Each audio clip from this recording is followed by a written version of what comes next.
Sasahara friend, saya baru pulang dari Sentul Selatan. Kebetulan salah jalan aku tadi, jadi aku putar balik ini ke arah Jakarta, balik ke arah Jakarta. Aku udah mau masuk tol. Nah teman-teman, pada hari ini kan hari Minggu teman-teman. Saya ingin bagikan satu cerita untuk teman-teman. Karena hari ini saya tidak ke gereja, jadi saya ingin membagikan satu cerita yang semoga ada manfaatnya, ada hikmahnya untuk teman-teman. Jadi ada orang bertanya kepada saya, apa sih yang paling besar dalam hidup? Saya bilang ada 3 hal yang besar dalam hidup: iman, pengharapan, dan kasih. Sesuai dengan Bible ya. Tapi yang paling besar adalah kasih. Jadi kasih itu adalah paling besar dalam kehidupan kita. Nah, kasih itu adalah buah dari kebenaran, buah roh. Ada 9 buah roh itu. Yang pertama disebut adalah kasih, sukacita, damai sejahtera, kesabaran, kemurahan, kebaikan, kesetiaan, kelemah lembutan, dan penguasaan diri. Jadi kasih itu disebut pertama kali. Kasih itu sangat besar dalam kehidupan.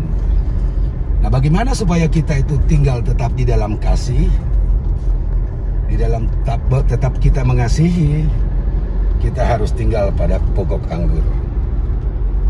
Karena itu di dalam Yohanes, aku lupa di ayat berapa, tapi Tuhan Yesus dia bilang bahwa dialah pokok anggur. Akulah pokok anggur yang benar dan Bapakkulah pengusahanya.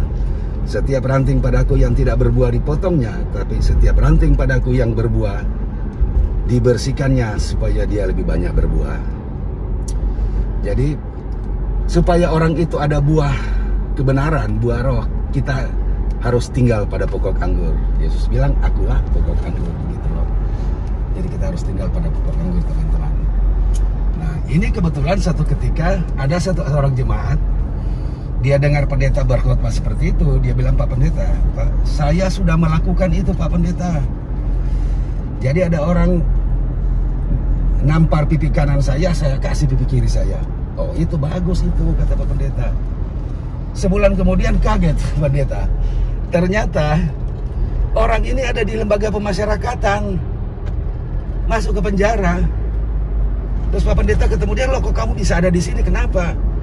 Pak Pendeta, saya minta maaf Pak Pendeta.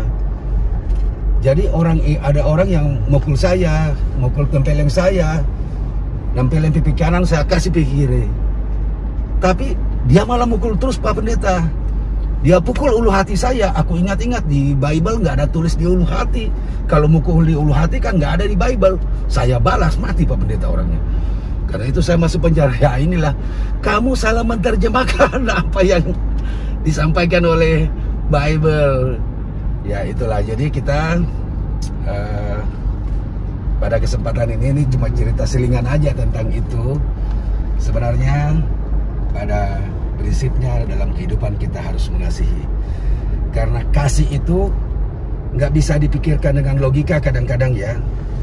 Kalau di zaman dulu kan orang ada istilahnya gigi ganti gigi. Sampai sekarang juga masih ada orang, kalau saya juga kadang-kadang sudah nggak tahan kalau ada orang mukul saya atau ada orang menyakiti saya. Tapi sebenarnya yang benar itu, yang diajarkan oleh Bible adalah kasihilah musuhmu. Bukan cuma teman, bukan cuma saudaramu, tapi musuh harus dikasihi.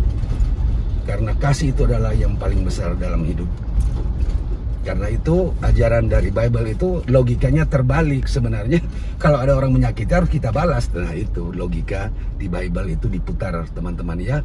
Jadi Yesus Kristus dia mengajarkan kasihilah musuhmu. Kalau kita berbuat baik kepada orang yang berbuat baik sama kita, apakah jasa kita, kata Bible ya. Jadi yang kalau kita mengasihi musuh, itulah baru ada balasannya sebenarnya. Oke, itu aja cerita saya pada siang hari ini. Semoga ini ada manfaatnya untuk teman-teman. Saksikan terus di Sasahara Channel.